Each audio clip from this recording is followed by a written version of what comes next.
Det her kommer til at være en film, der handler om henholdsvis indre og ydre motivation, som er to motivationsmodsætninger. Indre motivation, det er en motivation, der er præget af din interesse og din glæde ved at skrive eller ved at udarbejde, lave en eller anden opgave, som i det her tilfælde nok kommer til at være enten en SRO eller en DH, afhængig af hvem der kigger på den her video lige nu. Den ydre motivation, den er i højere grad resultatpræget. Det vil sige, at du fokuserer på den karakter, eller det vil sige, det resultat, du ønsker at opnå ved det, du udarbejder. Formålet med den her video og vores folder, den er, at du skal opnå en indre motivation, og vi mener, at den er stærkere end den ydre motivation i et længere løb, og det også gør, at det bliver lidt mere spændende for dig at skrive opgaven overordnet set.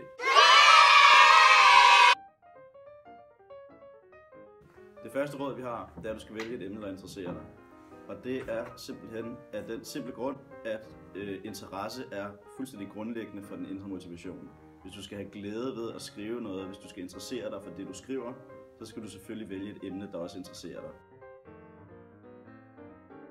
Råd 2. Vælg noget, du ikke har prøvet før.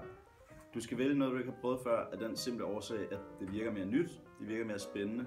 Du er mere motiveret til at lære noget nyt. Det kaldes også kompetencemotivation. Man har en grundlæggende lyst til at lære nye ting. Derfor vælg et emne, du ikke har prøvet før, og lær noget nyt i løbet af dit opgave. Det gør simpelthen, at den nok bliver mere spændende at skrive.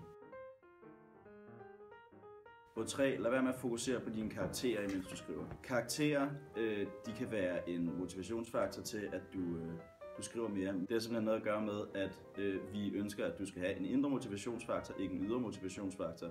En karakterfokus, den er resultatorienteret, det er en ydre motivationsfaktor.